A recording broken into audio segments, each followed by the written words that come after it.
Good morning, everyone. I'm Dr. Kiran, and it's already 9:10. Welcome all for this COSCON 2021 free paper session for postgraduates from 9 to 11 a.m. on refractive surgery and trauma. Do we have a first speaker now? Dr. Divya, are you here? I think she's not logged in. We can go to the next speaker, Dr. Tulasi. Yes, sir. Yeah, please start. So, good morning to one and all present here. So today I'll be presenting on a topic called for the other co-authors have financial interest in the subject. So we all know that refractive surgery is a niche specialty in surgical ophthalmology, and we have seen a lot of evolution in the diagnostic modalities. We usually, when we choose a refractive surgery, we go on the pentacam values of the topography and the biomechanics, and we choose whether the patient needs a LASIK, SMILE, or trans-PRK, and which is best for them, because our topography is a reflection of the corneal structure and biomechanics is a reflection of the corneal strength. So in our day-to-day practice, we see a lot of these confusing case scenarios with the permutations and combinations of abnormal or even normal topography and biomechanical indices. So in these cases, what should I choose and which is the best for my patient? So this brings us to our research questions. So is there any easy and effective way to choose the right refractive surgery? Is there a way we can predict the outcomes of refractive surgery? And is there a way to demonstrate risk prediction accuracy of developing post-op ectasia? So coming to the answer to this, first I would like to describe what is a finite element method. So in this, we divide large complex systems into small simpler parts called finite elements. So this has been largely used in the aeronautical industry or even the automotive industry. So how do we apply this in our refractive surgery? So when we use a finite element method, we can actually simulate any reaction that we want from the action that we apply. So like this, we simulated a cornea with the topography and biomechanics, and we created an FEM model of the cornea to study the strength of this cornea. So how did we build this model? So Acusmex is a platform wherein we added our pentacam and the biomechanical indices, and we created an inverse FEM model or the finite element model. To this, we added all the surgical parameters that we wanted to correct, like we added the SMILE, LASIK or PRK, the optical zone, the flap cap settings, and we actually created an ablation on this FEM model. And we created a surgery-specific FEM. And with our artificial intelligence adjustment, we created a deformation waveform that was similar to the post-op waveform, and that gave us a post-operative corneal stiffness. We also did a study where we used this finite element method, and we actually simulated corneas with LASIK, SMILE, and PRK. We saw that the pre-op stiffness in all these groups were more or less similar, but the post-op stiffness, to our surprise, was the predicted post-op stiffness was exactly the same that we measured in vivo on the patient's cornea. So now how do we bring all of this into the clinical practice? So we added all of this and we created our software called as the Acusmex. So Acusmex is the world's first finite element simulation and artificial intelligence powered prediction tool in refractive surgery. So this is the platform that we use for Acusmex, wherein we just add which surgery we want to simulate.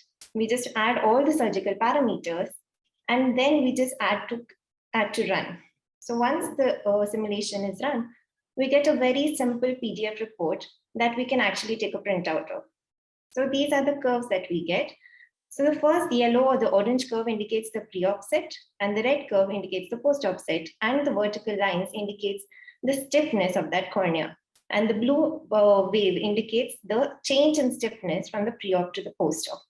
So we went a step ahead and we created a very simple report called as the ectasia risk assessment report, wherein it very easily gives an inference that this patient might go in for ectasia with a low risk after surgery.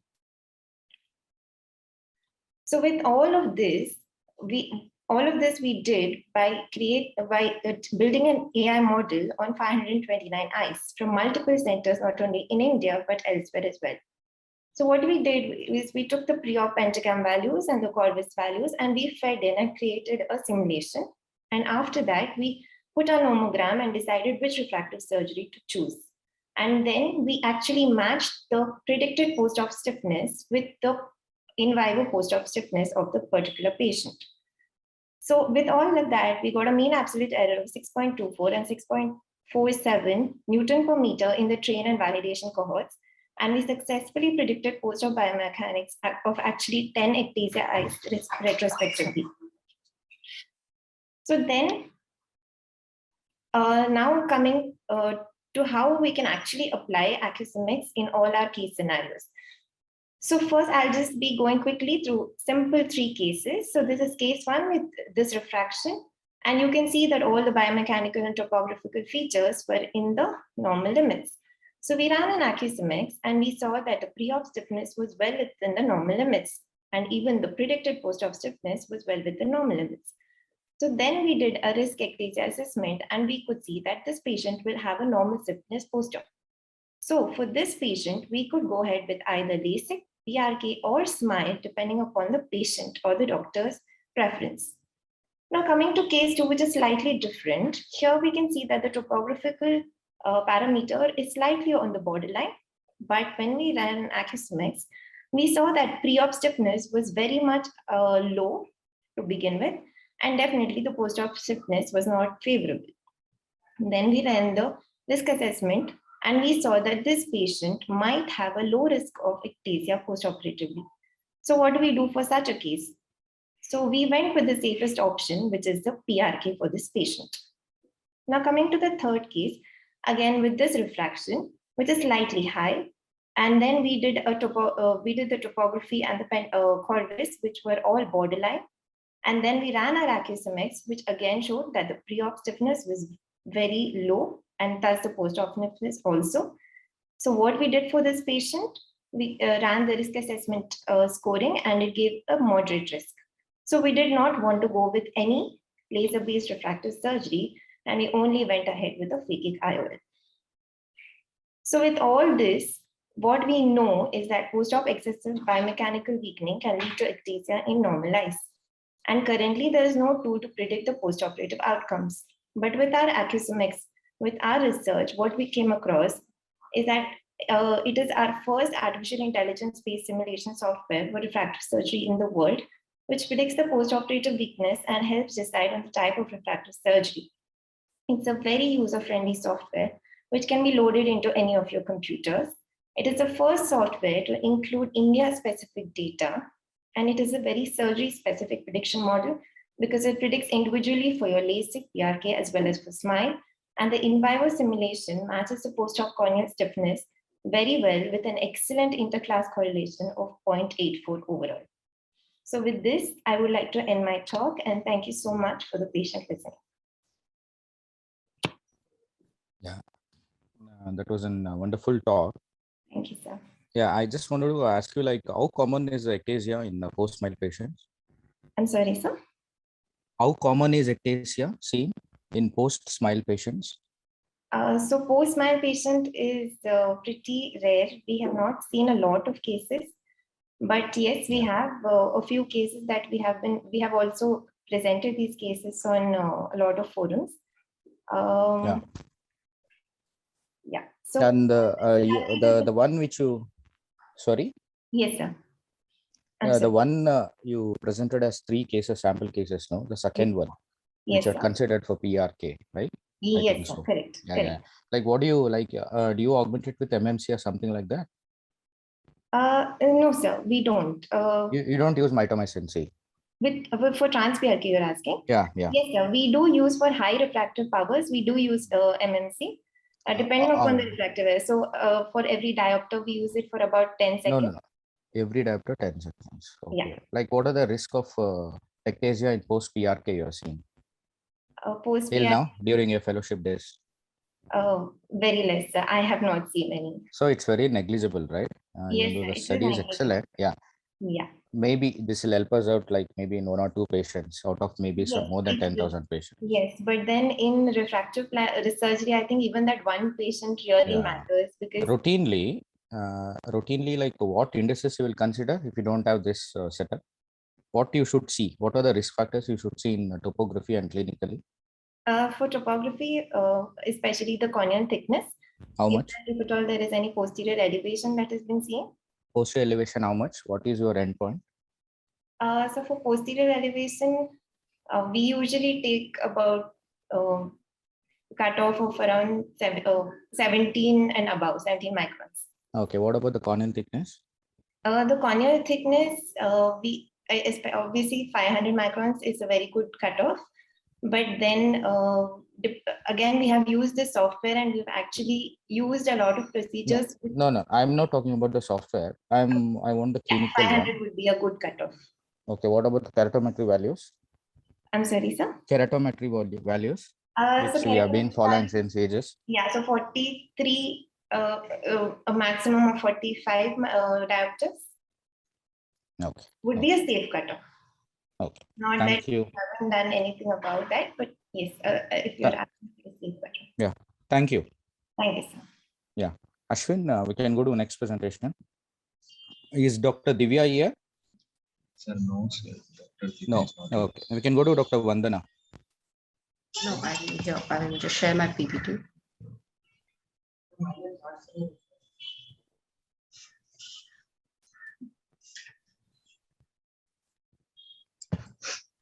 Good morning, sir. Is my PPT visible? Yeah, please go. Okay. Good morning. So my topic for today is stereoacuity changes after small incision lenticule extraction. So coming to stereopsis in SMILE, stereopsis is an advanced visual function established on the basis of visual stimulus and binocular vision. SMILE, since its first use in 2008, has developed growing popularity among the ocular surgeons and has the potential to become the standard care. Stereopsis is an important component of binocular visual function, which has largely been overlooked in the field of refractive surgery.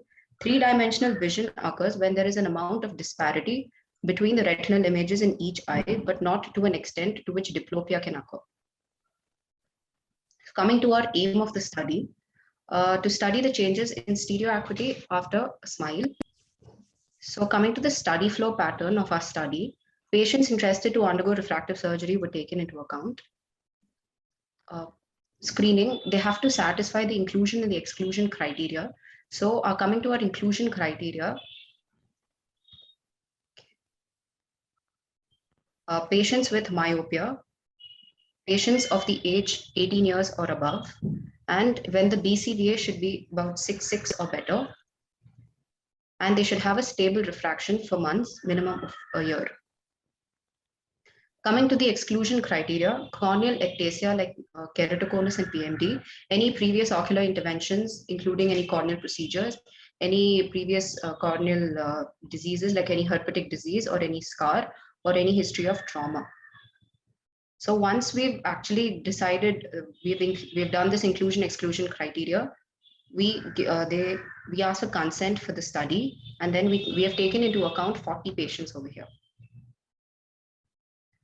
Coming to the surgical procedure, patients were subjected to the Visumax femtosecond laser system by Zeiss.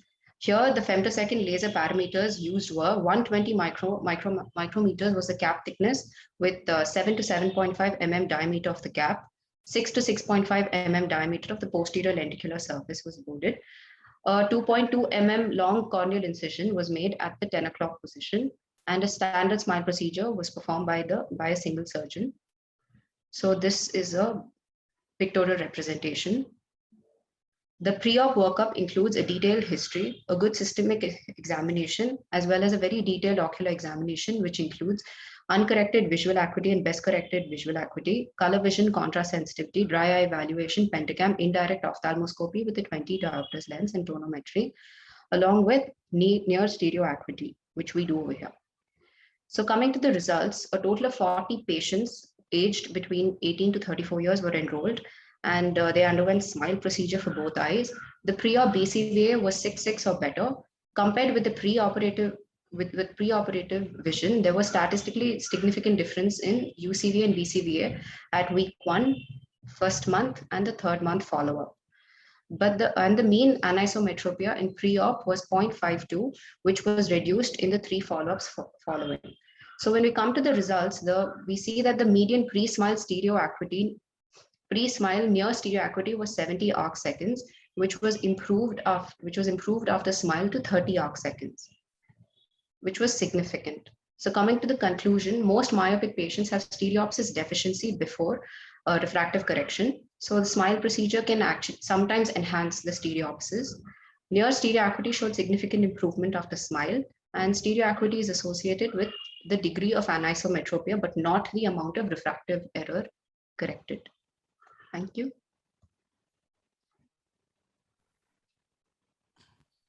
Yeah, it's an interesting study. Like, how often you guys check for stereo acuity in refractive surgery patients? So we do for all in the pre-operative workup, we've started to do stereo acuity for all our patients. Like, how significant is it pre-operatively? Like, how does it really influence myopia and stereopsis? There's many studies that say, sir, that stereo acuity might not be very good in high myopes or people with anisometropic myopia, because they have slight suppression because of decreased retinal impulses. So that is because of the spectacle, and also they will not have a full spectacle correction. So when we do a refractive surgery, we're actually giving them an accurate or an exact correction. So it almost becomes an emetropic eye. So the retinal impulses are enhanced. And so that's why maybe the stereopsis also increases. Like, do you do regularly for other procedures also, or is it for only smile? How does it No, differ? so we do for all our we do for PRK patients as well as LASIK patients. Any preoperative refractive surgery patient, we do stereopsis. Okay. Was there any comparison done between the groups? It's going on, so we're still doing a comparative study on that. It'll take time for us to actually deduce the results. But till now, we've not had any regret. We've not had any dip in stereopsis, whether some people have found it better or they've been the same. Yeah, thank you. Good morning. Am I audible? Dr. Ajay here. Yes, sir. And Dr. Vandana, can you show me a conclusion slide again? Yes, sir.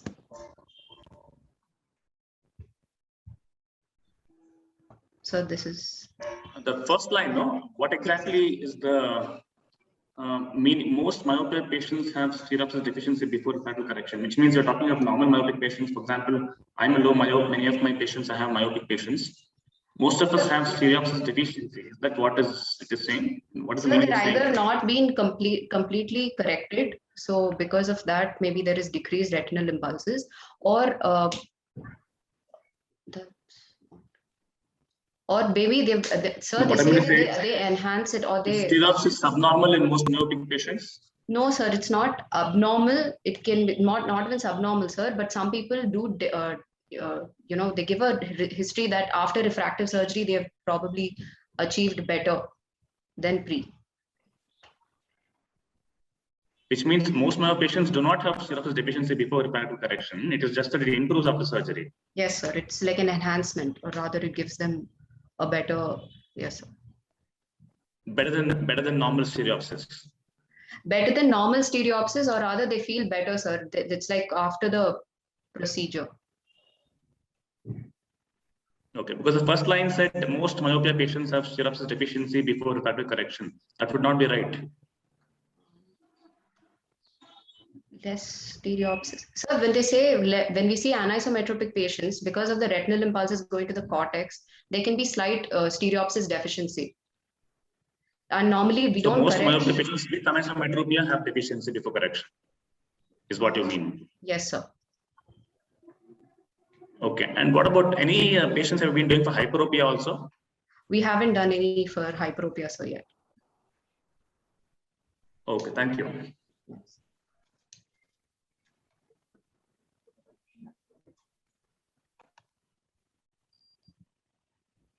Ashwin, can we go to next speaker? Yes, sir. Next speaker name, sir. The first one, Ashikam.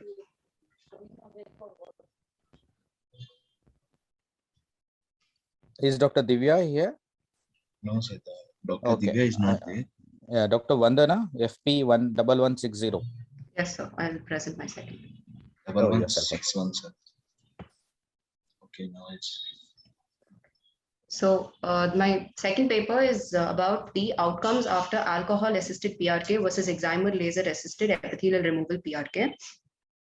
So PRK was one of the first refractive surgeries approved by the FDA in 1996. PRK has been shown to be an effective procedure to change the corneal power in low and moderate myopia. Coming to the background of PRK, epithelium can be removed by several methods like mechanical debridement using dilute ethanol, using excimer laser, or a rotating brush. Problem with mechanical debridement is the time period is normally increased, which may increase patient anxiety. Also, there can be stromal hydration secondary to any evaporation. Using slightly sharp blades can cause Bowman's layer microtrauma. So our aim of the study is to study the outcomes after alcohol-assisted PRK versus excimer laser-assisted epithelial removal PRK for the treatment of myopia. So the study design, it's a prospective randomized open-label interventional study. Here, 40 patients with low to moderate myopia were divided into 2 groups of 20 each. Coming to our study flow pattern, patients interested to undergo refractive surgery were taken into account. They were screened and there was an inclusion and exclusion criteria applied. Here, the inclusion criteria was primary myopia or compound myopic astigmatism, age above 21 years of either sex, a stable refractive error for at least 12 months before the surgery, patients with de novo eyes, estimated corneal stromal bed thickness of more than 490 micrometers at the thinnest point, exclusion criteria, corneal ectasia like keratoconus, PMD, any previous ocular interventions involving corneal procedures, or any corneal herpetic eye disease or corneal scarring, any previous trauma, or if there is irregular astigmatism on corneal topography and unavailability for follow-up or pregnancy. Once the consent for the participation has been studied, 40 patients were enrolled. For the alcohol-assisted PRK, 20% ethanol is kept in a corneal well over the cornea for about 40 seconds. Then the thorough wash was given with the help of a dry polyvinyl sponge. The epithelium was also removed, and then the laser was fired. For the excimer laser-assisted PRK, PTK mode was selected, and the ablation depth of 55 microns was selected, diameter of 8 mm, and then the MEL90 was fired. Once the epithelium is ablated, the laser is fired for the second time to correct the refractive error. Further on, we use 0.02% mitomycin C, which is an anti-metabolite which reduces the post-operative scarring. Post-operatively, patient was started on low-dose steroid fluoromethalone along with antibiotic and lubricating drops. BCVA and contrast sensitivity were checked for all patients pre-operatively on post-op day 1, post-op day 7, one month after surgery, 3 months and 6 months.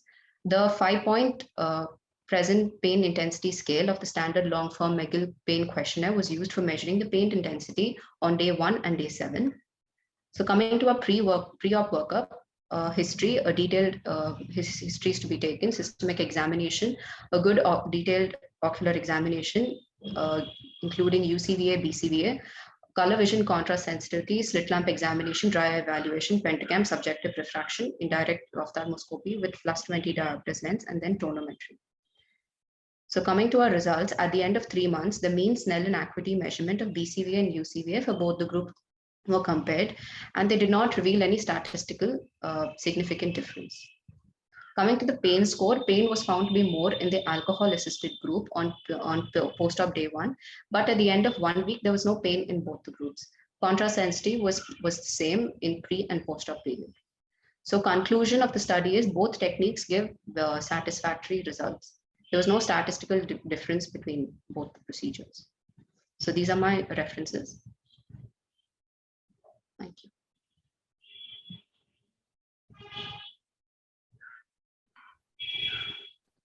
Yeah, it's a good one. Like what percentage of alcohol you use regularly? So we use 20%. 20% for what duration? We use it for about 40 seconds duration, sir. Standard for all patients.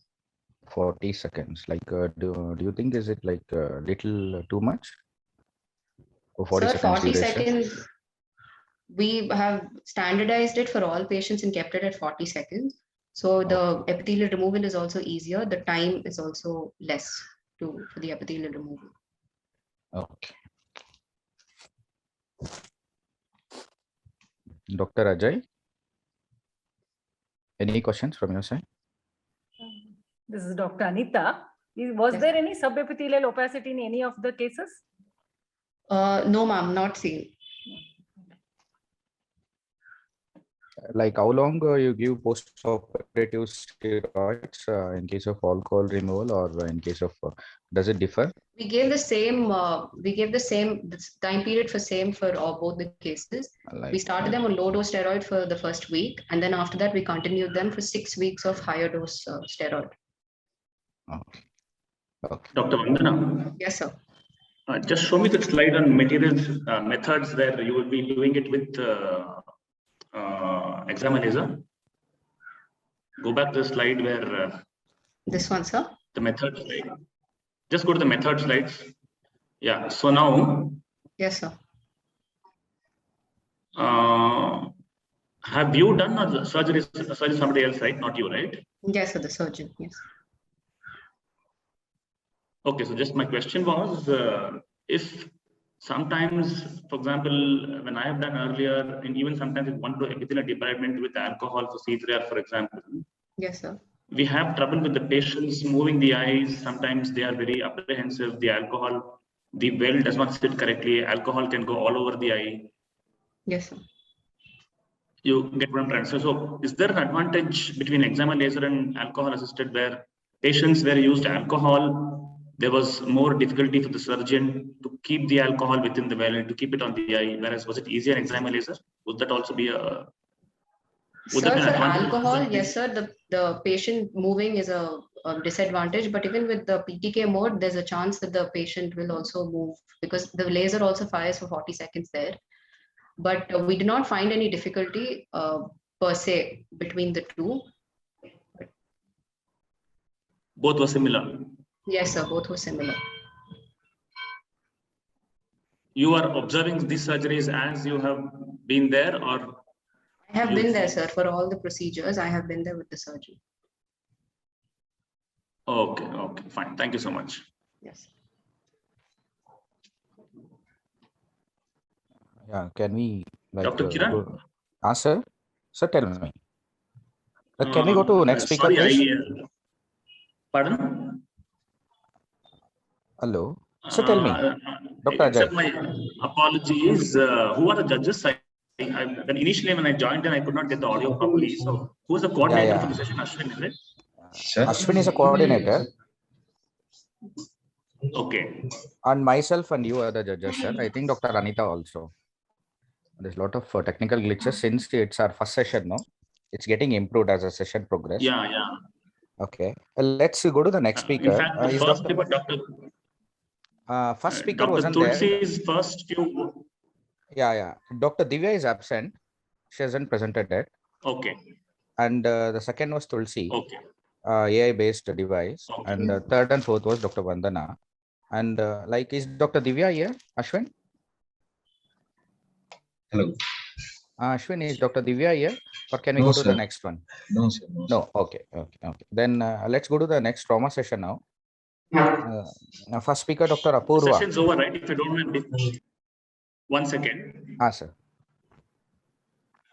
Before we close session, I just want to talk to Dr. Tulsi again, if you don't mind, if Dr. Ashwin and Dr. Kiran is okay.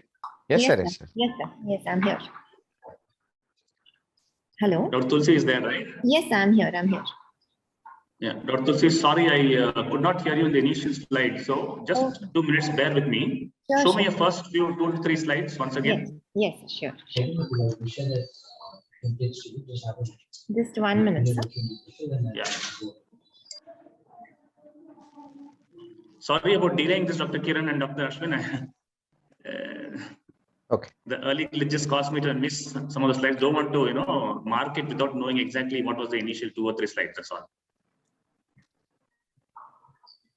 So this is my first slide. So I was just explaining how the evolution of diagnostic modalities has taken place in refractive surgery. Yes, so basically you are trying to apply virtual artificial intelligence platform to predict the surgical corneal stiffness post-refractively, right? Yes, sir, correct. To predict. So the application of this AI is being done with software, probably patented software, right? Which you would have purchased. We haven't purchased, it's all inbuilt. Every part of Okay, it okay. has been inbuilt here. And in the future, we have also tied up with common topographic machines like Pentagram, and they are actually incorporating the system within the software itself. So that will be the next step of this technology. Okay. Just show me the conclusion slide, please. Sure, Sasha.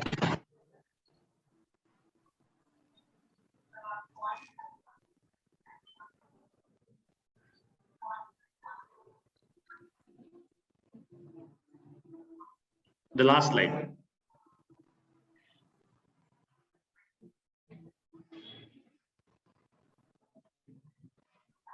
This is my last slide.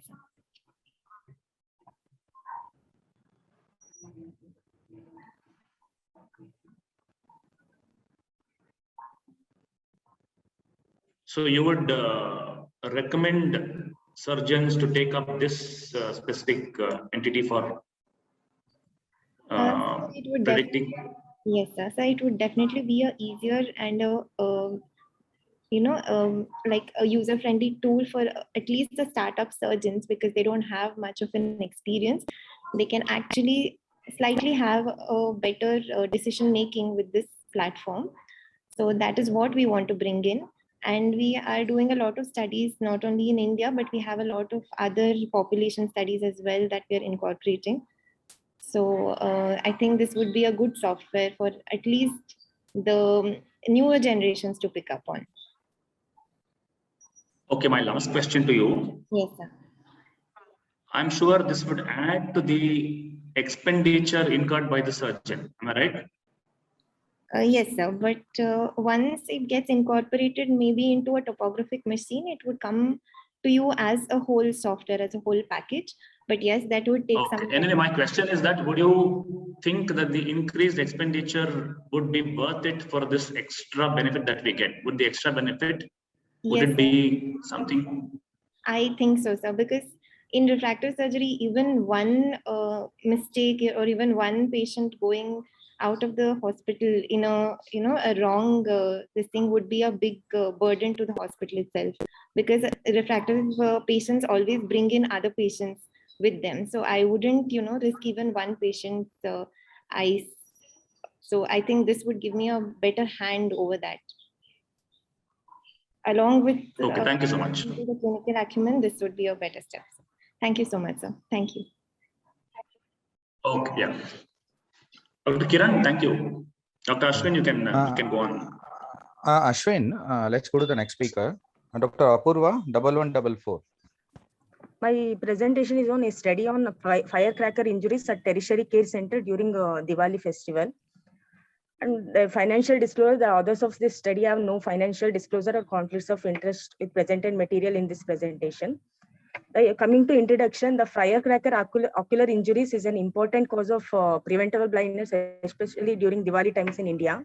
And firecracker injuries can cause serious and irreparable damage to vision.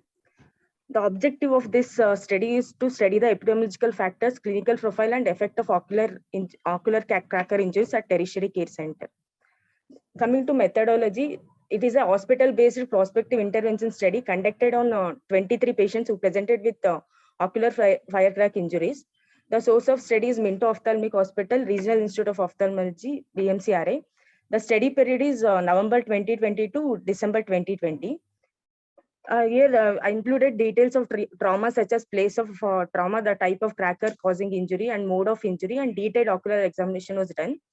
Then visual acuity recorded and anterior segment was evaluated in detail with slit lamp biomicroscopy, and intraocular pressure measurement was done by applanation tonometry. And gonioscopy was done to evaluate angle structures, and posterior segment evaluation done using indirect ophthalmoscopy with plus 20D lens, and ultrasonography B scan was done in required cases, and X-ray orbit was done to rule out intraocular foreign body, and data is collected and analyzed using statistical methods.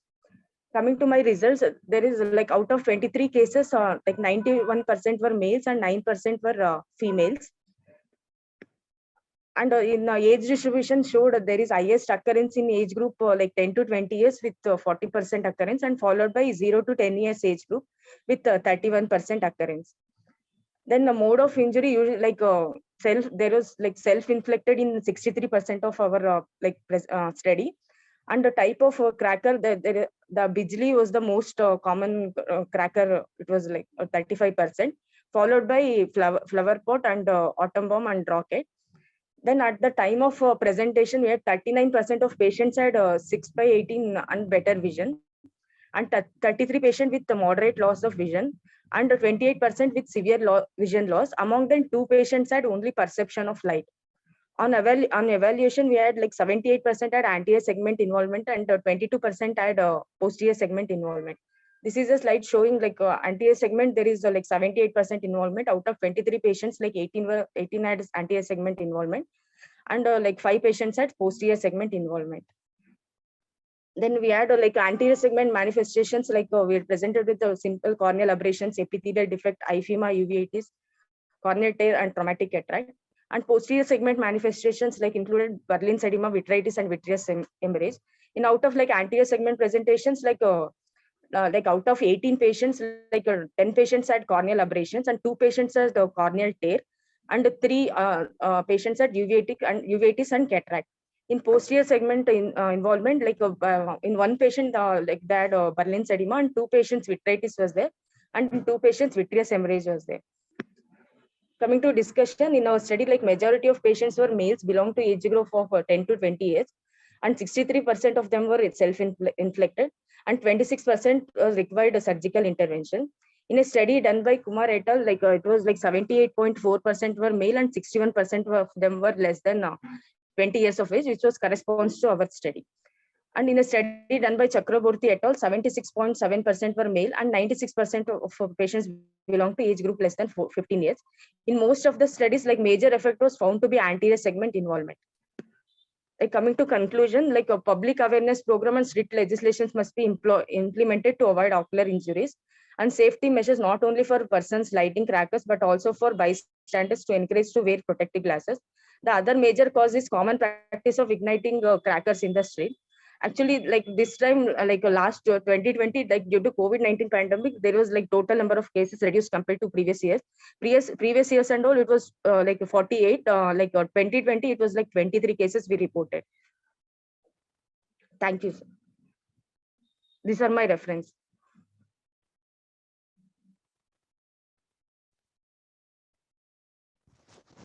Yeah, it was a good presentation, Dr. Apurva.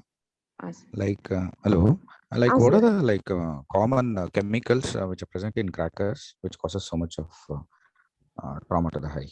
What is it? It's basically a thermochemical injury, right? Yes, sir. Yes, sir. So what are the chemicals present in the crackers? If you can tell us.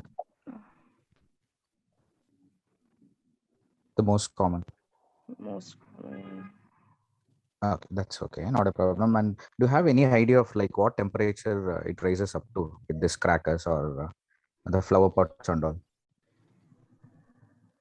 Temperature, like it's like more. Like Why does it's it like so much toxic to the eye?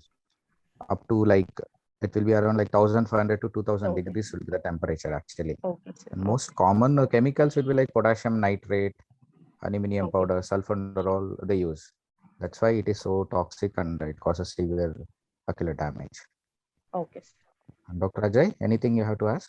Yeah, Dr. Pro, just go to the examination you will conduct for each patient. Yes, sir. Next slide. Were you doing IOP by GAT and gonio in all patients? Sir, actually, like in IOP, like gonioscopy, we do to rule out any angle recession is there, sir. Like in open globe, we can't do it, sir. Open globe. So it wasn't done in all patients, right? No, sir.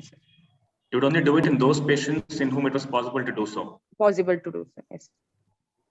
So did you, how many did you do IOP and gonioscopy, and how many did you not do of the N number of patients that you I think 23, right? You had total 23, sir, 23. And out of that, like we had like corneal epithelial defect patients also, like 10 patients were there, sir. And like two patients were corneal tear. Like those patients, like at the time of presentation, we didn't do, sir. Like at the follow-up for corneal epithelial defect patients, we did, sir. Okay, fine. Thank you. Okay. Let's go to the next speaker, Dr. Arsha, FP 967. Is she here? No, sir. Okay, let's go to the next speaker, Dr. Shweta, FP 1368. Good morning, sir. Good morning. Yeah, please go ahead. Trauma with contralateral optic nerve transection in a COVID-19 positive patient. Introduction. Traumatic optic neuropathy is a condition described by pronounced loss of vision secondary to an acute traumatic injury to the optic nerve. It presents on a spectrum ranging from a contusion to complete transection, with the latter resulting in complete permanent vision loss in the affected eye. It usually is accompanied by orbital wall fractures or globe luxations. Optic nerve injuries are categorized as either primary or secondary. Primary is when there's an external traumatic force that leads to injury of the nerve fibers or the nerve vessels, and thus leading to immediate loss of vision. While secondary is when there's disruption of the optic nerve blood vessel, which leads to ischemia and a much slower loss of vision. Traumatic optic neuropathy can also be classified as direct or indirect. Direct when there is direct injury either by penetrating or shearing mechanism. Indirect is when there's a blunt head trauma which is transmitted to the optic nerve via the optic canal. So heading to my case report, a 59-year-old male after a road traffic accident was presented with the features of injury below the left eye, and he had sudden diminution of vision in both eyes, where right eye diminution of vision was greater than the left eye. He underwent right frontotemporal parietal decompressive craniotomy and foreign body removal from his left eye. Nasal endoscopy with anterior nasal packing also was done for this patient, along with orbital debridement and lower lid suturing. On systemic examination, when he had presented to the casualty, he had a GCS score of 11 by 15, E1, V4, M6. His higher mental functions was, he had altered consciousness, disoriented to time, place, and person. On cranial nerve examination, his first cranial nerve was within normal limits. I will get back to second, third, fourth, and sixth cranial nerves later. Fifth cranial nerve was normal. Corneal sensations were intact in both the eyes. 6th to 12th cranial nerves were intact and within normal limits. Reflexes, both superficial and deep, were normal. Sensory system was normal. Cerebellar signs, there was no nystagmus seen. Gait and coordination could not be assessed as he was on a wheelchair. So this was how he had presented to the casualty before the surgery. Right eye, there was complete upper lid ptosis. MRD1 was -5 mm. Corneal sensations were intact in all 4 quadrants. Pupil was 5 mm dilated, non-reactive to direct and consensual light reflex. Left eye, there was a wooden sphincter seen of dimension 3 into 2 centimeters. A lower lid full thickness laceration noted at the medial 2/3 of 5 into 2 centimeters. Conjunctiva, both palpebral and bulbar conjunctiva looked infero-nasal and reactive to light. Eyeball showed mild proptosis and was abducted and elevated.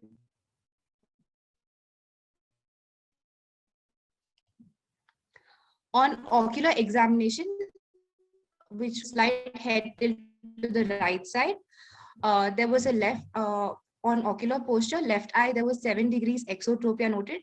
Facial symmetry was asymmetrical because of his right eye complete ptosis. On second cranial nerve examination, before surgery, he had presented to the casualty with right eye, hand movements close to face, perception of light positive, and projection of rays was inaccurate in its right eye. On his left eye, 24 parts.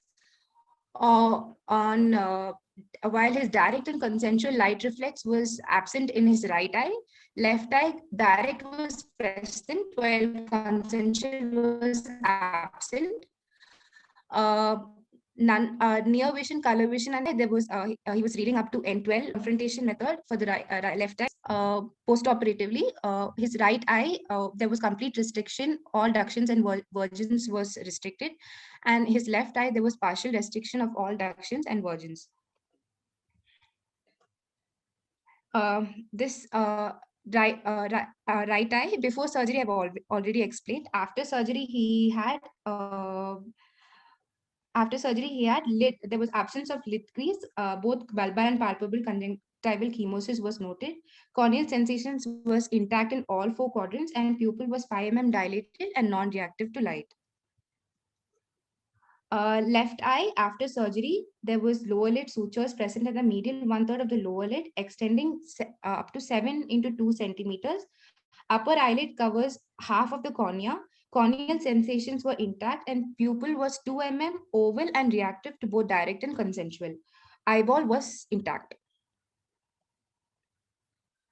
On fundus examination, this was again after surgery. Right eye, there was a uniform red glow seen with mild opaqueness near the macula. Macular opacification was seen with hard exudates around the macula. Hemorrhages were noted inferotemporal to the macula. Foveal reflex was dull. A cherry red appearance was noted. Milky white cloudiness over the posterior part of retina was seen. The right eye was within normal. Left eye was within normal limits. So these were the investigations which are done. MRI brain was done before surgery, where there was an intraparenchymal hemorrhage noted in the right temporal region. There was it was also associated with non-ischemic changes in the bilateral peritrigonal and periventricular regions, and frontoparieto-occipital subcortical white matter. So here, this was during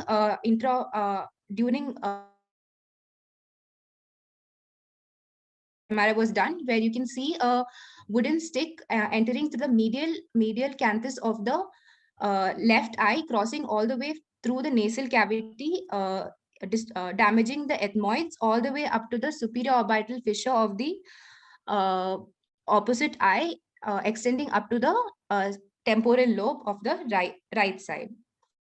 And a 14 centimeter long wooden stick was taken out of the eye after orbital exploration. And this is another picture which shows decompressive craniotomy being done for the patient, and this is the wooden stick which is seen. Discussion.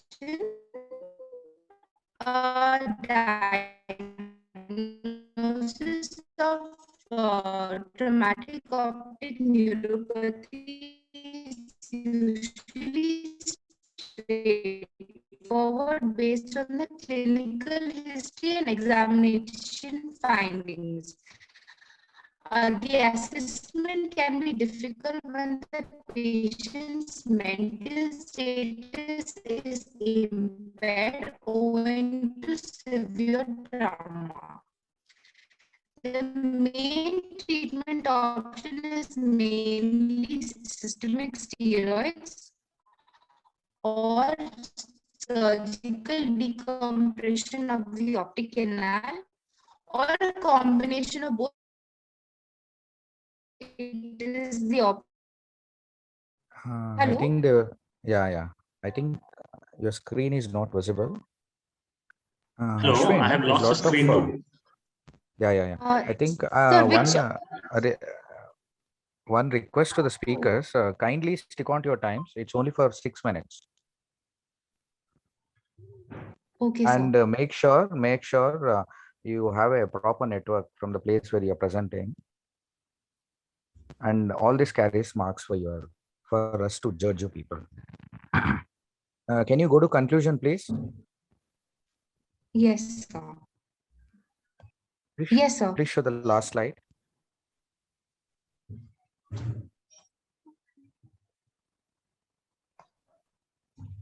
Yes, sir.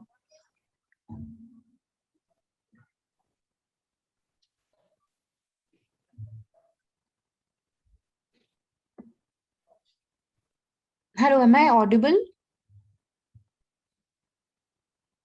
Yes, you are.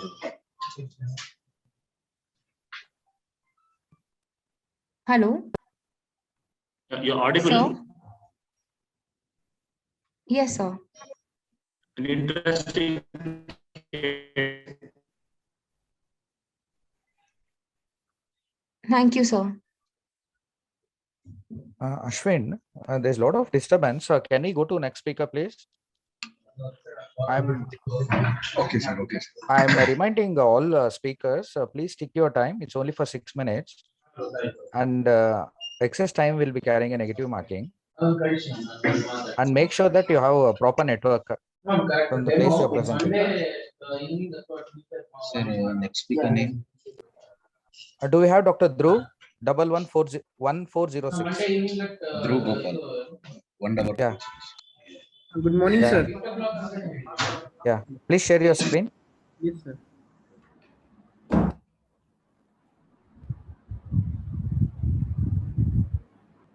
Not visible. Yes, now visible. 1 second, sir. Sir, is it visible, sir? Yes. Good evening. Good morning. Today I am presenting a case of carotid cavernous fistula, a unique approach. History. Patient was apparently all right 1 month back when he had a self fall from two-wheeler. He sustained injury to the head, right upper limb, chest, following which he has history of loss of consciousness, ear bleed, 1 episode of vomiting. On 9th of July, he was referred for ophthalmic evaluation as he developed redness and bulging of left eye. Redness in left eye was sudden in onset since 1 day. Bulging of left eye was sudden in onset, progressive in nature.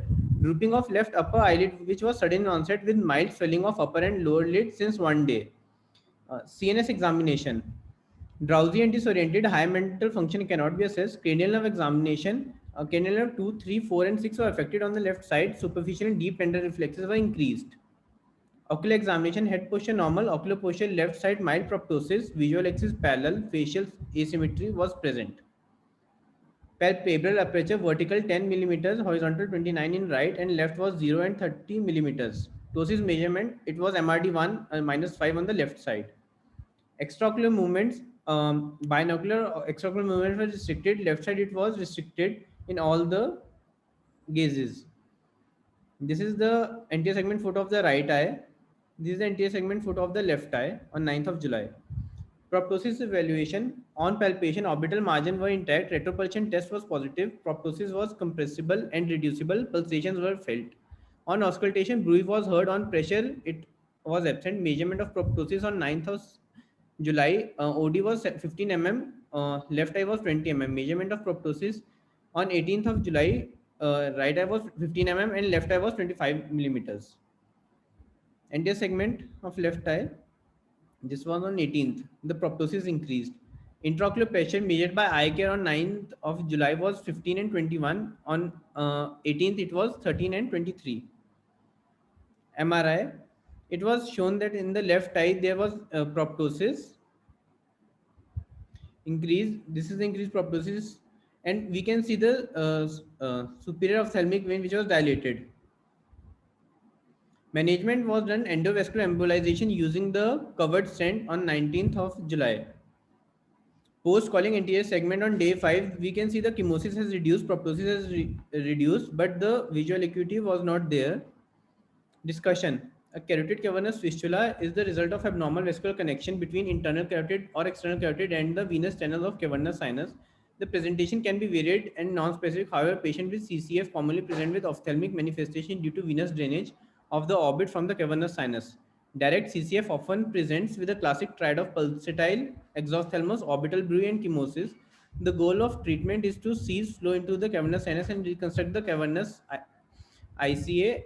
There are numerous endovascular techniques utilized to achieve this, and including the coil embolization with balloon and coil embolization with stent assistance. Now, what was unique in this case was, first of all, we tried to approach the case by the trans-arterial via cavernous segment of internal carotid artery, as it was a direct CCF. But it failed due to there were numerous aneurysms in the internal carotid artery other than the CCF, because the patient experienced trauma. So next we went we tried to surgically expose the superior ophthalmic vein, but we could not access that also, as it was the pressure, positive pressure was too much, so we have to close that. So the final route which we decided was through the inferior petrosal sinus via the internal jugular vein, by which we could achieve the embolization and the patient was cured. On day 5, his chemosis, proptosis, everything came down, and 1 month post-op, he was able, the movements which were restricted were normal, but the visual acuity was still PR positive and PR accurate. He couldn't attain the vision in the left eye. Thank you.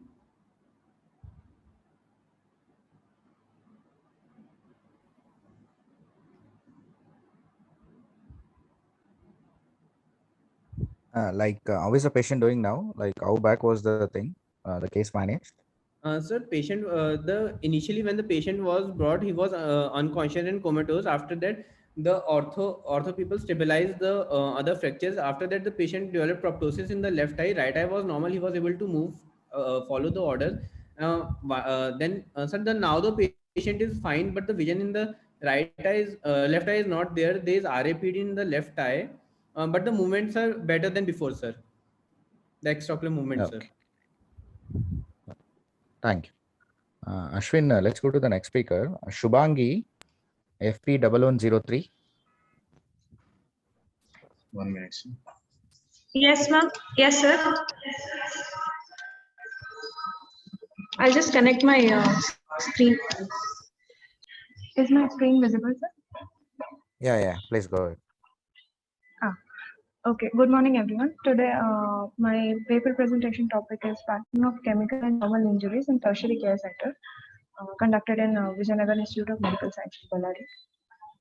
So coming to the introduction part, chemical and thermal injuries represent potentially blinding ocular injuries and constitute a true ocular emergency, which requires immediate assessment and initiation of the treatment.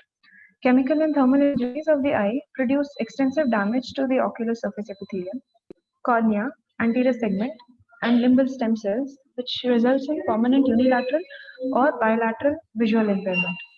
Emergency management, if appropriate, may be the single most important factor in determining the visual outcome. Come to the materials and methods. So it was a cross-sectional study done from June 2021 to November 2021. It included 30 individual cases of thermal and chemical injuries attending Department of Ophthalmology, IMS Ballari. Inclusion criteria, all patients who presented with chemical and thermal ocular injuries were included.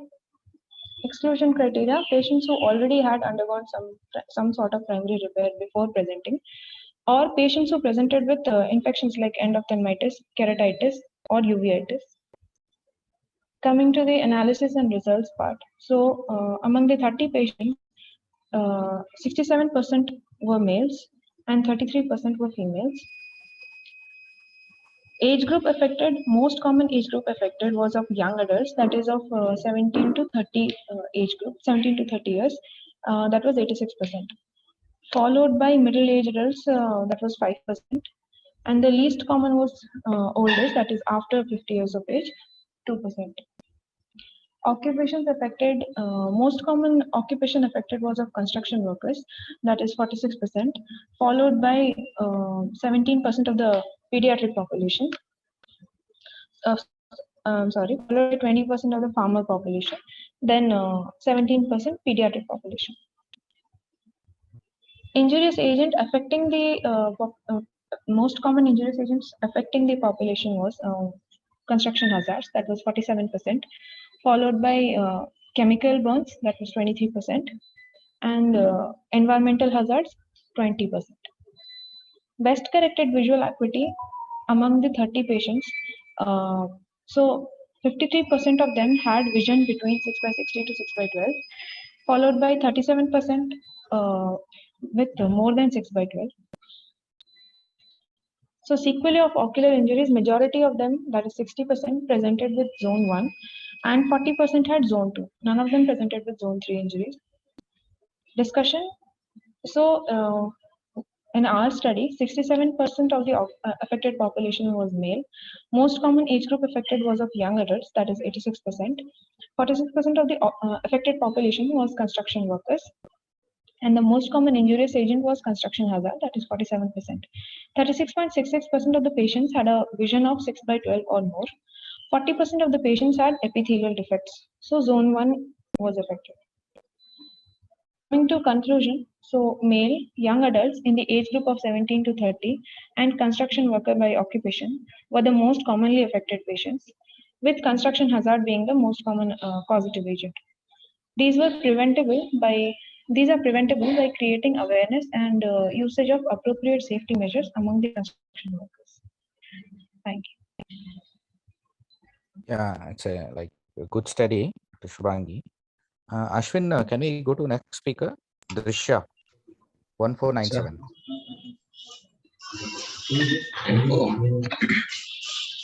Drisha, Optic.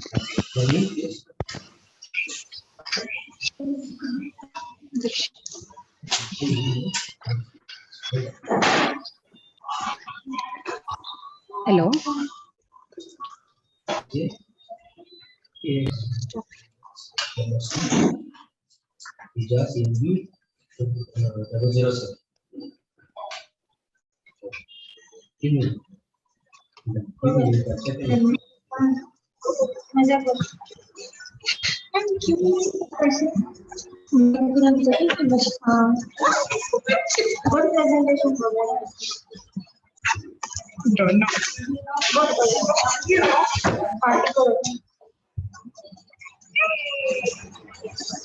Ashwin. Hello, am I audible?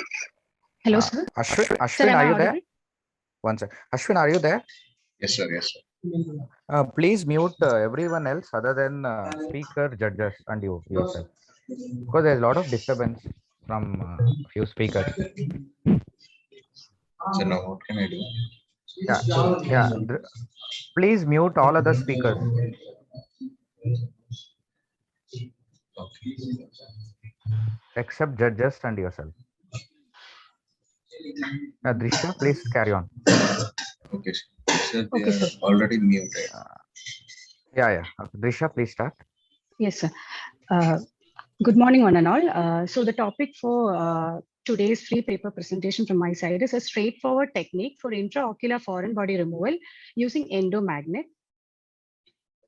Moving on to introduction. Intraocular foreign bodies are defined as intraocularly retained unintentional projectiles that require urgent diagnosis and treatment to prevent blindness or globe loss. Intraocular foreign bodies are seen in around 17 to 40% of penetrating ocular injuries, of which 58 to 88% enter the posterior segment.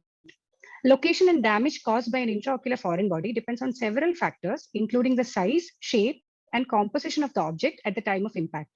Prognosis for vision is dependent on confluent predictive factors like age, length of the wound, time between the injury and the repair, volume of the intraocular foreign body, and complications like relative afferent pupillary defect, retinal detachment, and endophthalmitis. So moving on to the history of the case, a 20-year-old male presented to the emergency with history of trauma to left eye with a metal piece. The patient complained of diminution of vision in the left eye, which was associated with pain and redness. There was no history of previous ocular trauma or surgeries, and there was no history of any systemic illnesses. On ocular examination, right eye of the patient was found to be within normal limits, and in left eye, the visual acuity was 6/60, which was not improving with pinhole. Color vision was normal. Lids were normal. In conjunctiva, there was congestion and chemosis. In the cornea, we could identify a corneolimbal tear of around 4 mm size at 4 o'clock position, and it was Siedel's positive. Also, there was a scleral tear at 1 o'clock position, 15 mm away from the limbus, with a foreign body seen protruding through the wound. Pupil was 3 mm round, regular and reactive. Anterior chamber was irregular, with hyphema of 2 mm. And in the lens, there was an intralenticular foreign body tract which was visible. Fundus was not visualized for this patient. So the anterior segment, here there was a small corneolimbal tear, and there was another scleral tear which was 1.5 mm away from limbus, and a foreign body was seen protruding from the tear. An X-ray orbit was done and it was reported of having an evidence of a linear radio-opaque structure seen in the left orbit in the supralateral quadrant, measuring approximately 1.2 centimeter in length, which was suggestive of a metallic intraocular foreign body. So it was managed surgically. Wound exploration and primary tear repair was done along with intraocular foreign body removal using an endomagnet. Post-operatively, we could retrieve the foreign body whole the whole foreign body was retrieved, and it was, as mentioned in the X-ray, it was 1.2 centimeters in size. And post-operatively, B-scan ultrasound was done. In that, some high reflective echoes were present, suggestive of vitreous hemorrhage, and also increased retinochoroidal thickness was observed. The patient was given systemic antibiotics and systemic steroids for 1 week and was followed up after 1 week, when the vision was seen improved to 6/18, and the fundus examination after 1 week showed resolving vitreous hemorrhage. Moving on to the discussion. The definitive management for intraocular foreign bodies is surgical, which is to be ideally performed within 24 hours of the time of injury. The surgical technique depends upon the location of the intraocular foreign body. Most common location of intraocular foreign bodies, as mentioned before, is posterior segment. The posterior segment intraocular foreign bodies can be removed either by external approach or an internal approach, that is by vitrectomy. In case of magnetic foreign bodies in the region of pars plana, transcleral extraction of intraocular foreign body using a magnet is preferable due to lesser incidence of complications and optimum visual prognosis. Conclusion: endomagnet is an effective tool in transcleral extraction of metallic intraocular foreign bodies and is associated with good visual prognosis. Thank you, sir. It's a very well managed case. But one thing you had mentioned, like there was a track in the lens as well, right? Yes, sir. And there was like full thickness tear in the sclera also. Yes, sir. And there was vitreous hemorrhage in post-operative period. Yes, sir. Was there any laser done for internally, barrage laser for the tear which is there in the retina post-operatively? No, sir. And the most shocking thing was like vision was 660 pre-operatively, right? Yes, sir. In spite of having so much of trauma.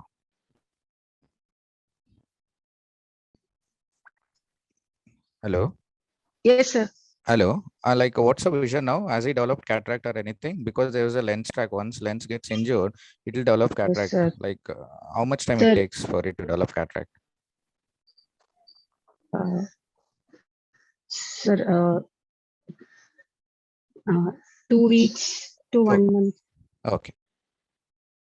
Okay, not a problem. Thank you. Okay. Let's go to the next speaker, Ashwin. Sir, next speaker name? Swati 1104. Okay. She's there, sir.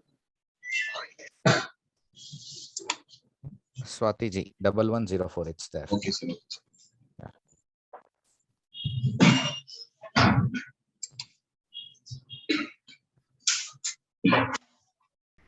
And Dr. Swati, please start your PPT. Yes, sir. I'm connecting, sir. Dr. Swati, yes, can you hear me? Please go to the sorry, slide sir. share mode. It's in yes, the sir. right bottom toolbar, right side. Yeah, you can present it like this only. Please start. We're losing the time now. Yes, sir. It's a paper on study of domestic ocular injuries in under 16 age group. Introduction. Ocular trauma is a major cause of preventable ocular blindness and visual impairment in the world. Pediatric ocular trauma is an important cause of ocular morbidity and non-congenital unilateral blindness. Pediatric eye injuries account for approximately 8 to 14% of total injuries, and the most common type requiring hospitalization. Home is a place at which half of the injuries happens to the young children. It's a prospective hospital-based interventional study conducted from November 2019 to Jan 2021. It included 28 patients and a follow-up was done till 6 weeks. Inclusion criteria: all pediatric age group patients sustaining injuries at home of any type were included. And the exclusion criteria includes children previously diagnosed with the pre-existing ocular diseases affecting visual acuity, and children with ocular injuries other than at home were excluded.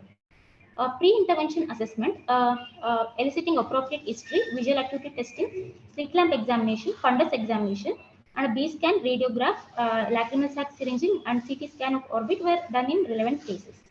Post-intervention assessment, visual acuity, Cns examination, fundus examination, and B scan were done in relevant cases. Coming to analysis and results, majority of them included 5 to 8 years, and most of them were male. Majority presented between 1 day to 3 days, and the major objects causing injuries were sharp objects. And the type of injury, both open globe and blunt injuries, accounting for the same number. And the open globe injuries zones involvement, majority of them involved zone 1, and next to the being zone 2, and none being the zone 3 in open globe injuries. In closed globe injuries, zone 1 involvement were of 76.92%, and the next being zone 2, and about 7.69% involved zone 3. And coming to relation between zone involved and the visual outcome in open globe injuries, majority of them, around 4 cases, involved zone 1, the visual acuity being 636 to 260, and next followed by 612 to 636 involved 3 cases, and more than 612 involved in other 3 cases. And the relation between zone involved and visual outcome in closed globe injuries, majority were of more than 612 visual acuity, and the one being involved in zone 2, zone 3 had a visual acuity of no PL. Now coming to relationship between initial visual acuity with the visual outcome, and the majority who had a good vision were of had after post intervention more than 612, and about 8 cases had 2/62 PL vision, that is pre-intervention visual acuity. After intervention, they had a visual acuity between 636 to 260 and 612 to 636. Now coming to discussion part, the majority of them in our study were included 5 to 8 years, which is being comparable with the Rohit Saxena et al. Study. And then gender and type of gender were also comparable with the Rohit Saxena et al. Study, that is male were injured more. And in our study, the both open globe and the blunt injury were of equal number, whereas in Rohit Saxena et al. Study, the open globe injuries were more, and Uda et al. Mehdi et al. Study, the closed globe injuries were more.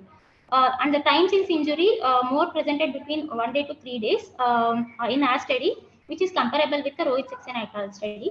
The place of injury most being at the home, which is compared with the Uda et al. Mehdi et al. Study. The initial visual acuity in our study, the good visual acuity were in blunt injury, which is comparable.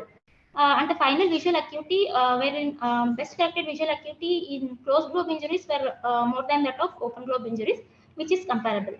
And then the factors affecting visual outcome in our study were penetrating injury, the zone of injury, and a poor initial visual acuity and a delayed presentation. Whereas in Nitin Pawar et al. Study, the penetrating injury, globe rupture, and a poor initial visual acuity and RAPD were factors affecting visual outcome. Coming to conclusion, in the current study, the open globe injuries and a poor initial children, parents, and by adopting safety measures. In case of any mishap, it's mandatory to seek medical attention at the earliest. Thank you.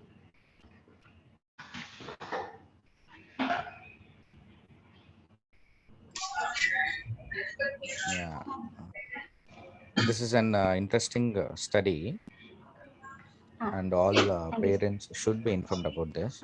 Thank you. Ashwin, can we go to next speaker, please? Sir, next speaker name. Take a second.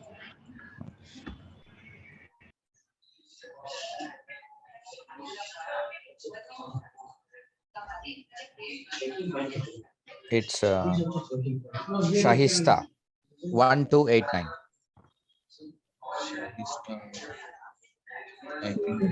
Dr. Shahista. Okay. Yeah.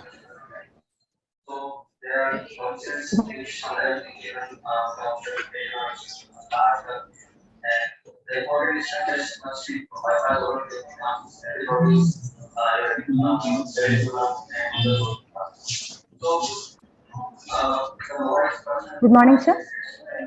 Ashwin, please Hello? mute yourself. Shaista, carry on. Please start. Yes, sir. Please start. Good morning. My study is on spectrum of ocular injuries in road traffic accidents and analyzing the risk factors.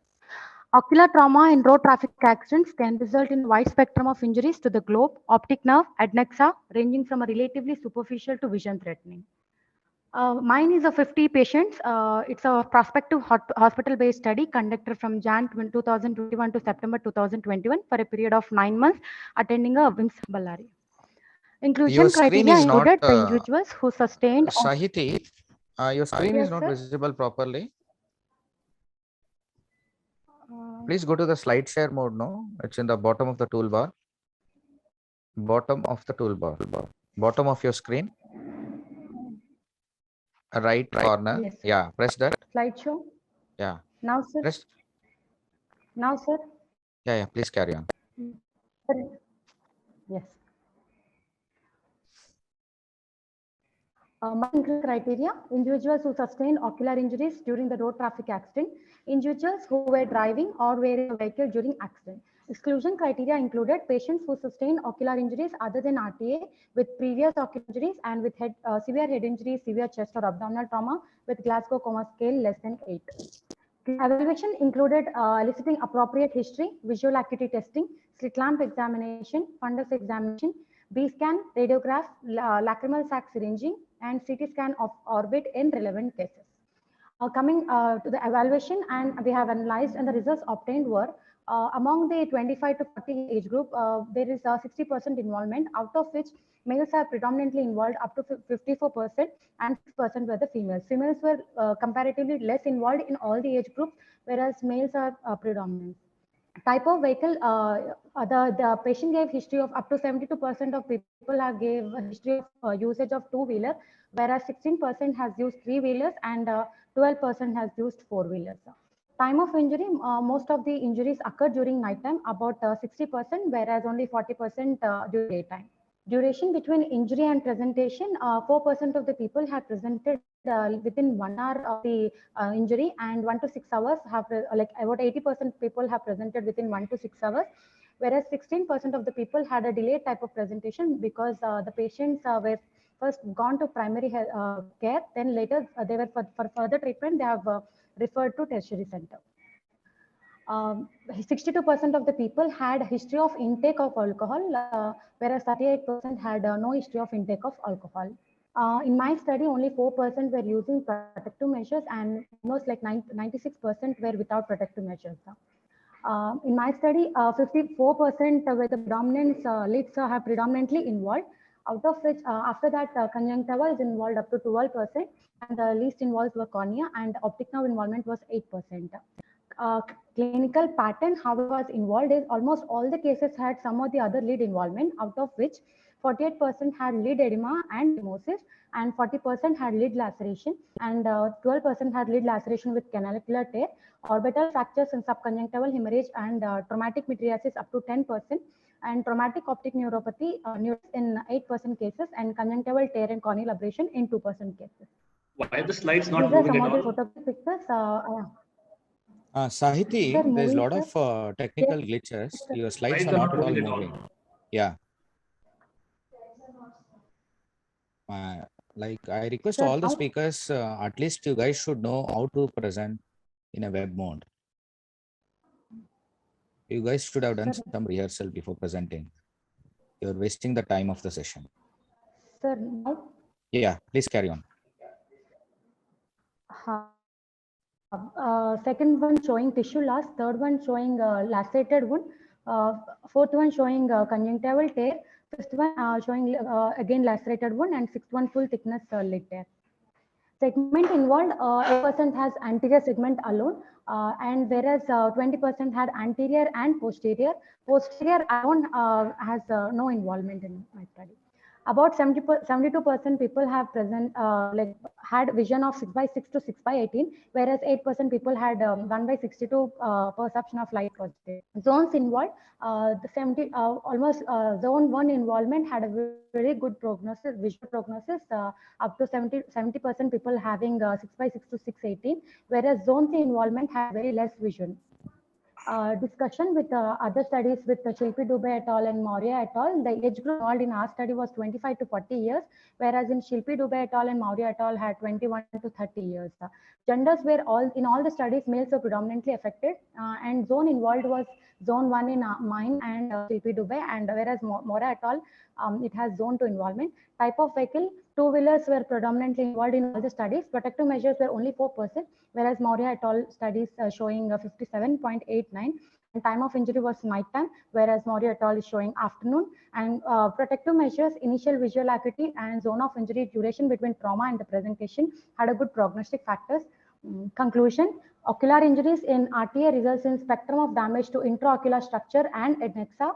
Two-wheeler riders, alcohol consumption, not wearing protective gears, violating traffic rules are major risk factors. Public health education regarding use of helmet or seatbelt and early reporting and intervention may reduce the severity of ocular mobility. Thank you.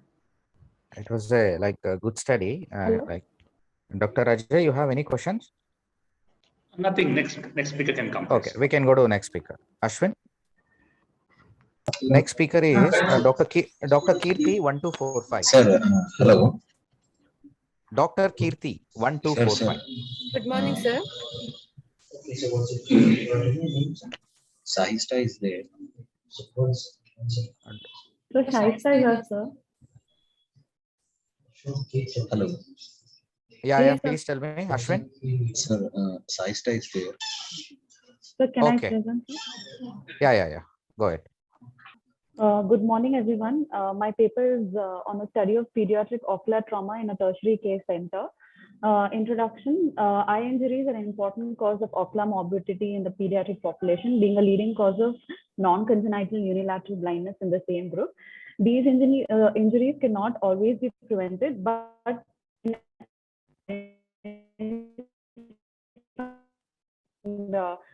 their underlying risk. Important type of pediatric ophthalmic injury presenting to our tertiary care center.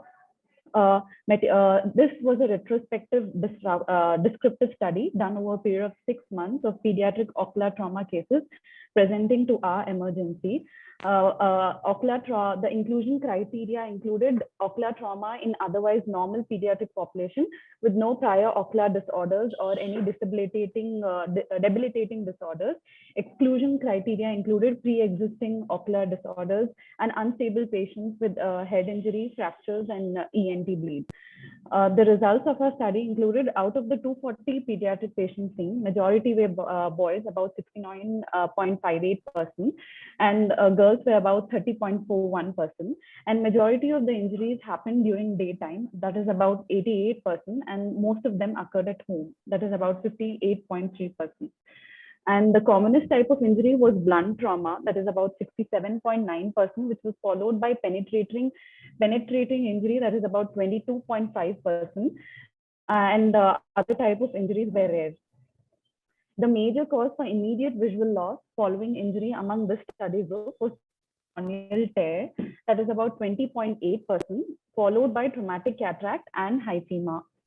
Majority of the patients were managed medically, that is 74% were managed medically, and those which underwent surgery were about 25.83%. And the most common cause, the most common indication for the surgery was corneal tears, that is 47.6%.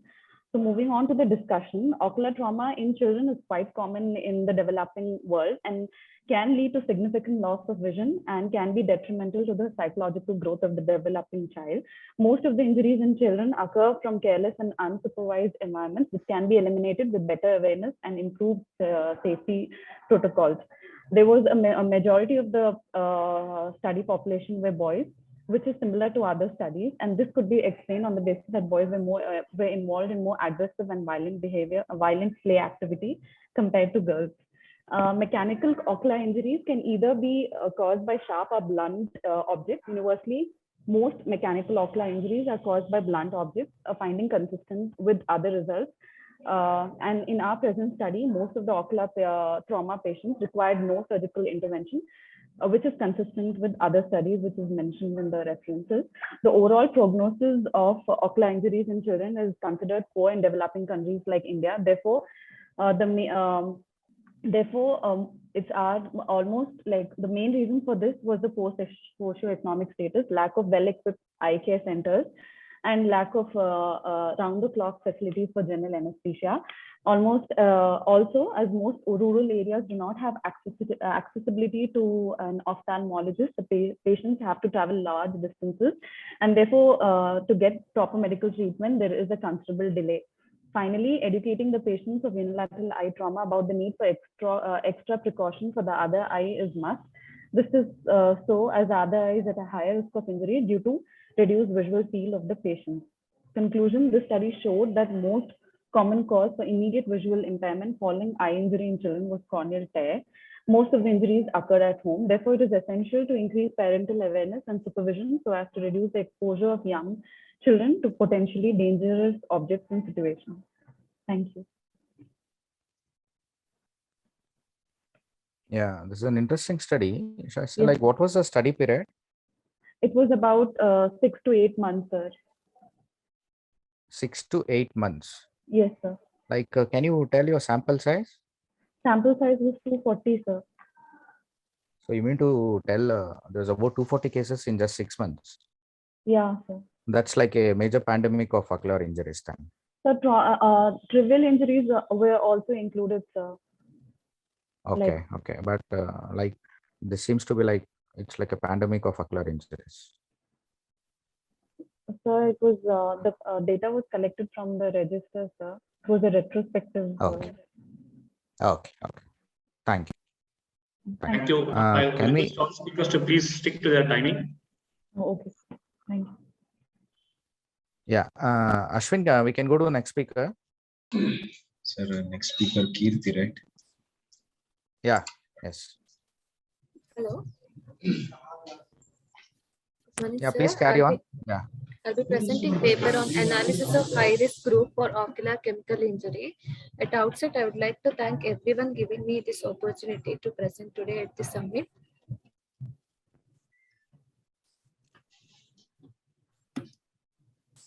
Purpose of the study is to study the demographics, mode of type of ophthalmic chemical injury presenting at the tertiary eye care center.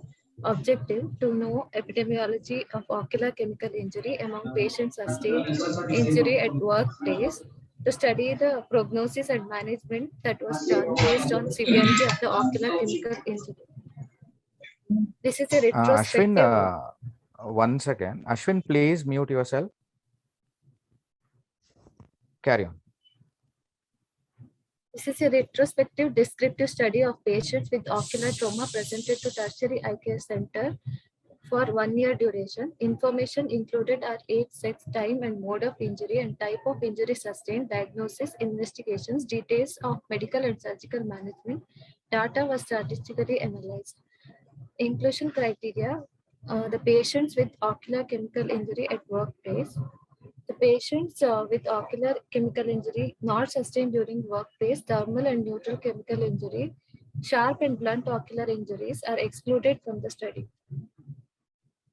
520 patients presented with ocular trauma, of which 92.3% were males and 7.7% were female. Most affected age group was 19 to 30 years of age. Majority of workplace injuries happened during daytime, 91.5%. Then chemical injuries were 15.65% of the total patients. Among chemical injuries, 81.52% was due to alkali and 18.48% was due to acid. Out of 81 patients with workplace ocular chemical injuries, 49 had grade 1 chemical injury and 14 had grade 2, and grade 3 was found to be in 12, and grade 4 was 6 patients. This is according to Oberheim classification. Majority of cases, 62, was managed conservatively, whereas 13 of the patients, minor procedure was done, and 6 of them underwent major surgery. Ocular chemical burns are an ophthalmic emergency requiring immediate treatment. Chemical eye injuries can have a devastating impact on patients' vision and quality of life. An update on chemical eye burns is a review article by Basra Mukhtar et al. Published in 2019 mentioned that about 2/3 of the chemical injury occur at work in people of working age group and with alkali chemicals. Furthermore, men were more commonly affected than female. A study of clinical characteristics and visual outcome of severe ocular chemical injuries in China reported that 70% of inpatients with severe ocular chemical burns had an alkali injury. Most of the injuries occurred in workplace, with factory and construction workers being the most common. A prospective hospital-based study by Valia P. Shweta et al. The demographic, socioeconomic, and clinical profile of ocular chemical injuries in a tertiary care center in India. The average age was 32. Males were more than females, and 61% of the total injuries occurred at workplace. Accidental mode of injury was more prevalent, and most common causative chemical was again alkali, and low-grade burn were most observed. Majority eye were medically managed, which is similar to our study. On concluding, the ocular chemical injury seen maximally in male patients of age 19 to 30 years. Majority of workplace injuries were sustained during daytime. Most of the cases were grade 1 to 2 and managed conservatively. But despite treating both medically and surgically, patients with alkaline chemical injury and with more than grade 3 ocular injuries, according to Roper Health classification, was found to have poor visual outcome. Thank you.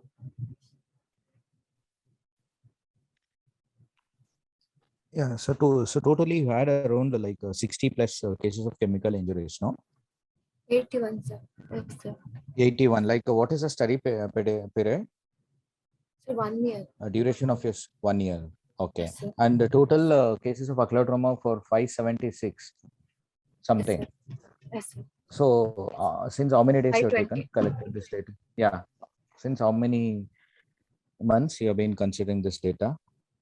Sir, the ocular trauma of workplace injury I have taken for 1 year duration. Yeah.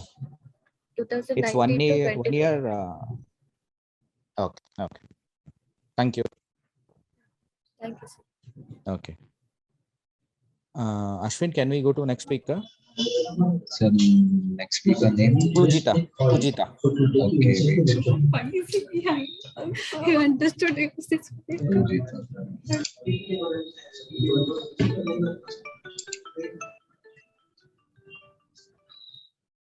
Hello. Hello. Hello. Sir, 1 minute, sir. I'm sharing the screen.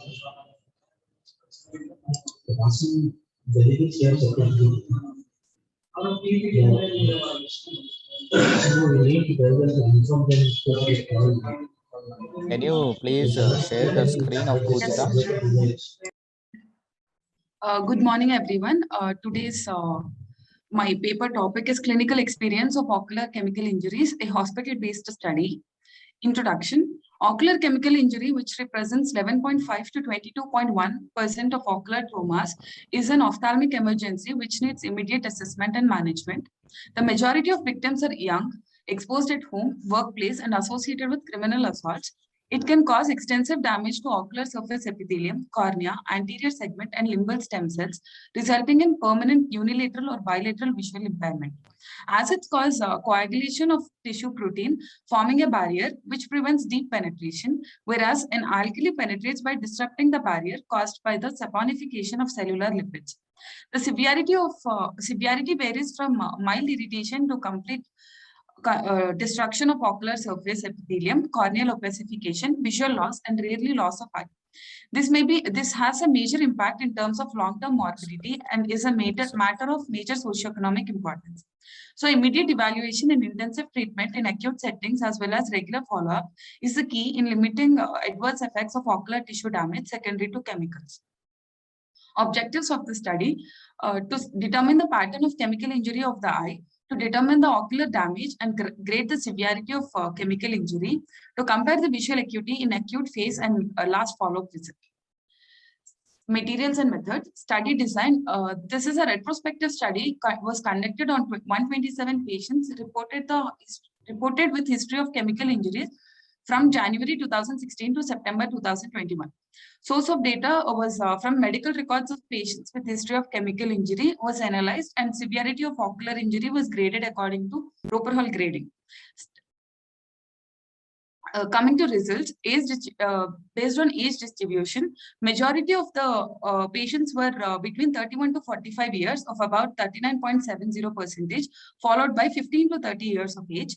Gender distribution, males were more affected than females, which were about 81.7%. Based on substances, alkali injuries were more than acidic injuries. Amongst alkali, magnesium or potassium hydrochloride and lime were 76.8%, and followed by ammonia solutions, which was 12.7%. Amongst acids, sulfuric acid was more than hydrofluoric acid. Based on laterality, about 73.22% were unilateral. And grades of chemical injury based on Roper Hall grading, about 70% of patients were under grade 2. Ocular signs, conjunctiva, there was mild to moderate congestion in about 93.6% of patients, chemosis in 10.8%. Corneal epithelial defects in 68.1%, and corneal haze in 19.7%, and stromal haze was seen in 12.1%. Based on limbal ischemia, less than 1/3 of limbal ischemia is seen in 53.3%. Comparison of visual acuity at first visit across Roper Hall grades. In all the three grades, visual acuity was statistically significant, being p-value less than 0.01. Comparison of visual acuity at follow-up across all grades was also statistically significant. Comparison of visual acuity between first visit and first month of follow-up was statistically significant, with being p-value of less than 0.01. Discussion. The distribution of injuries in various ages has shown considerable variations, majority of them being young adults. Alkali burns result in more severe complications than acidic burns because of their capability of rapid penetration into deeper structures. Visual outcome after chemical injuries depends on the severity of injury, being worse in severe cases. In this study, most of the injuries were minor, so visual acuity at the first visit between logMAR 1 to logMAR 0.6 were 57.1%, and visual acuity of logMAR 0.2 or better was about 42.5%. During follow-up, after 1 month, majority of the patients had visual acuity of logMAR 0.0, that was about 70.9%, and about 28.3 were between logMAR 0.2 to logMAR 0.6, and only 0.8% had visual acuity of logMAR 0.7. Conclusion, although ocular chemical injuries constitute a small fraction of ocular trauma, it needs early prompt management to minimize complications and early restoration of optimum visual acuity. These were my references.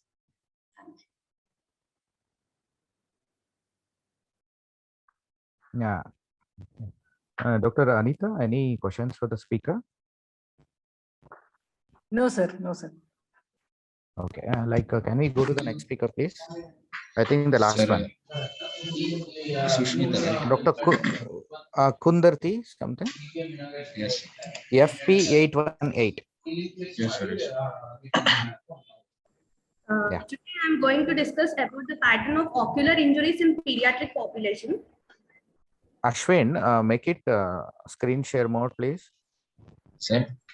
Make it full screen. Okay. Yeah, please present. First, coming to introduction, eye injuries are significant health problem leading to ocular morbidity and blindness, especially in the children. In children under the age of 3 years, the most common cause of enucleation will be the ocular trauma. And in ocular trauma in children usually have no visual complaints and will gradually lead to amblyopia.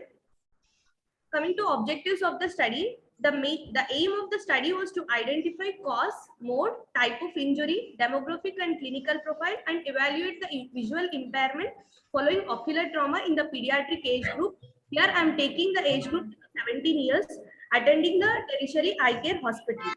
Coming to materials and methods, it is a descriptive cross-sectional study carried out in 30 pediatric population under 17 years attending tertiary eye care hospital with a history of injury to the eye or adnexa from January 2020 to 2021.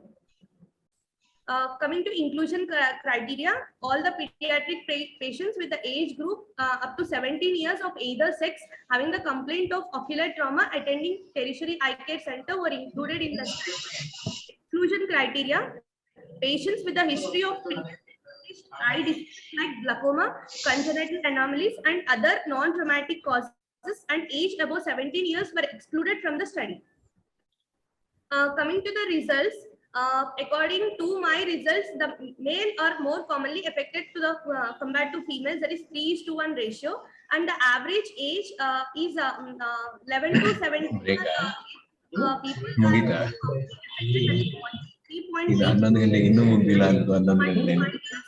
Ashwin, please mute yourself. Ashwin? Yes, sir. Yeah, carry on, Sushmita. Injury is outside the home, that is 60%, and 40% is at the home.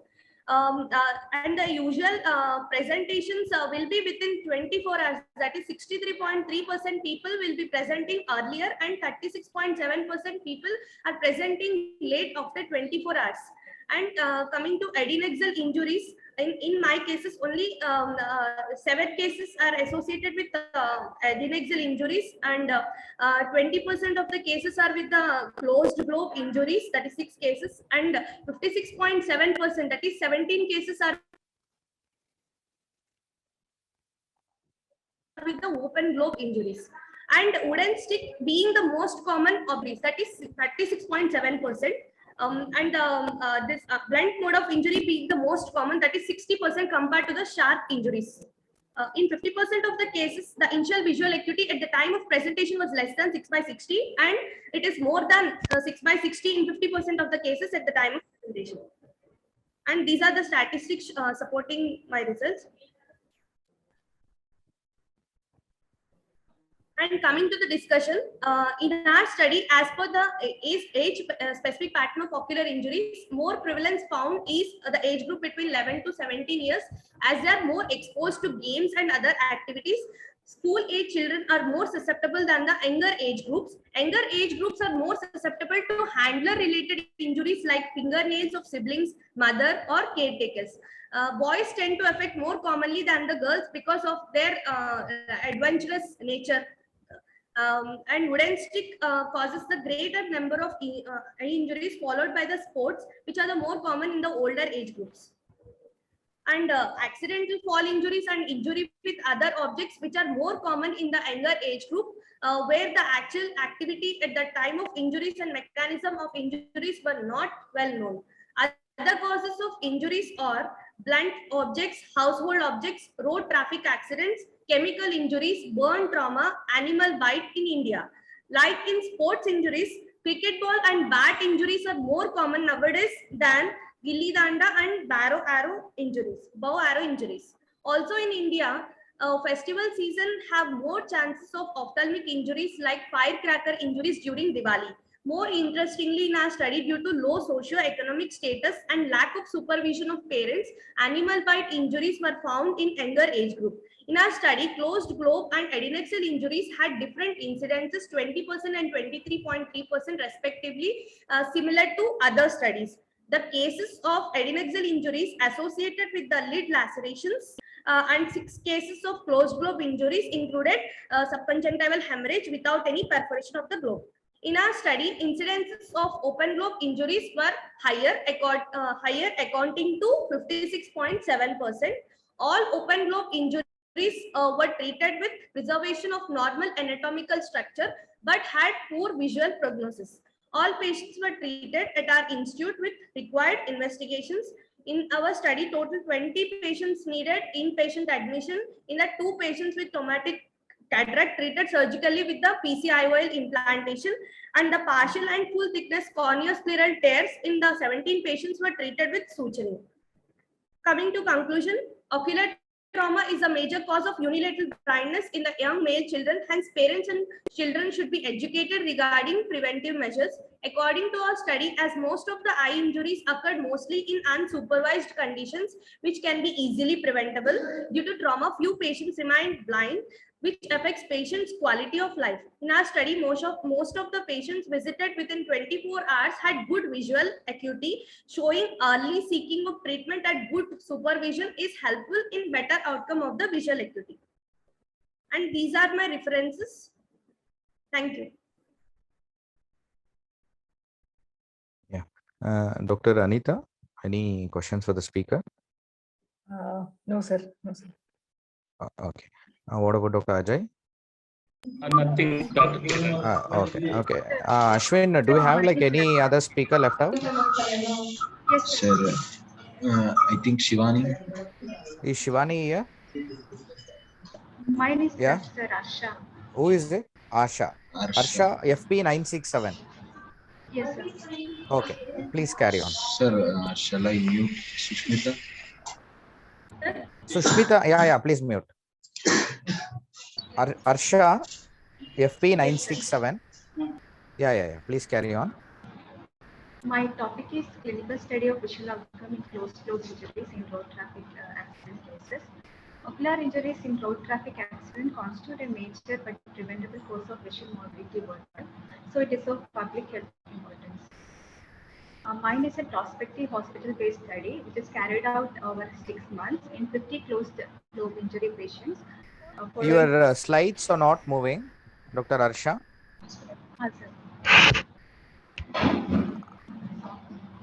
Ashwin, please mute Sushmita and yourself.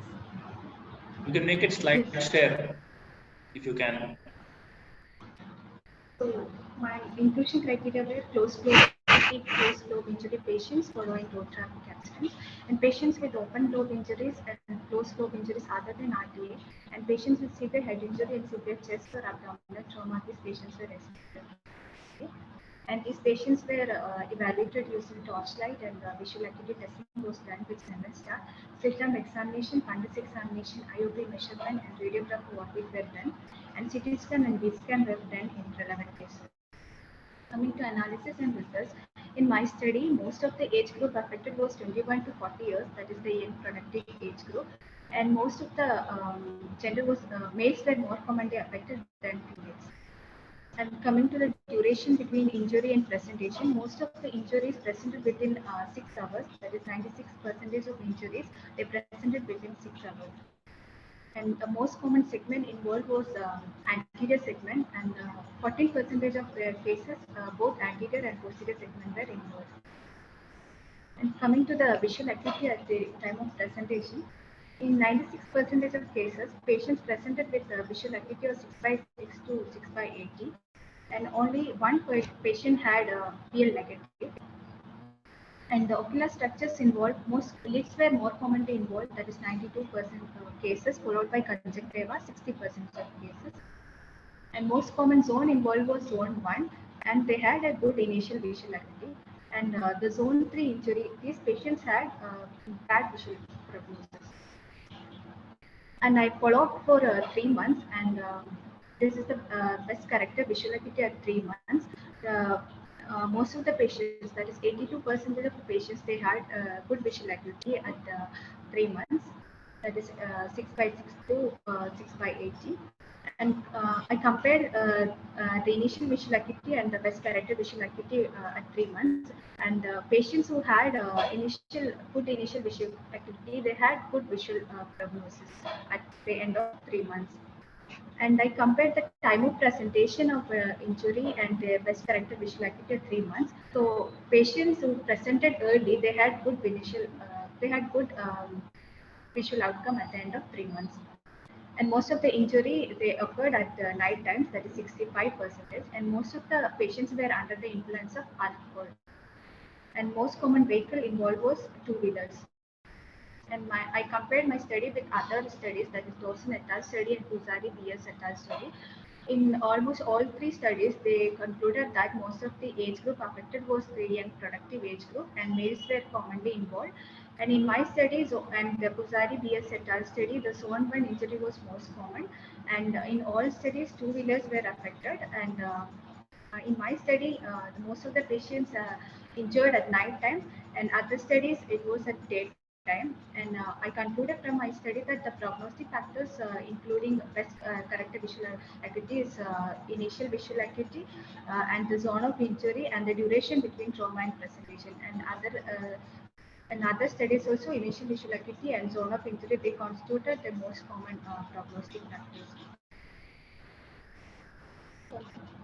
Conclusion, prevention is always better than cure. So promoting safe riding practices and strict implementation of traffic rules should be done to reduce the risk of RTA. And also the most common prognostic factors are the zone of injury and the initial visual acuity and delaying presentation associated with and delaying presentation. Thank you.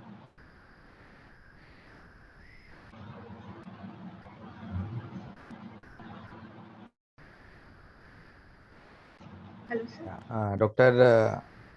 Dr. Ajay, any questions for the speaker? No, Dr. Kiran. Yeah, like Ashwin, do you have like, thank you, Arsha. Do you have like any other speaker left out for the session? You have names about speakers, Ashwin? sir? Do we have Dr. Divya, FB868? No, sir. No, sir. Okay, like, can we conclude the session then?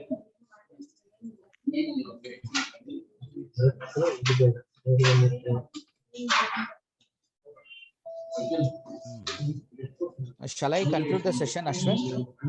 Sir, you can, sir. Yeah. Yeah. Thanks, Ashwin. Please mute yourself. Thanks a lot, Dr. Anita and Dr. Ajay, for helping us out in judging this session on behalf of COSCON 2021. And good luck for all the speakers. Thank you. Thank you, Dr. Kiran, and thank you, everybody. Good luck to all the speakers on my side too. Thank you. Thank you, sir. Thanks.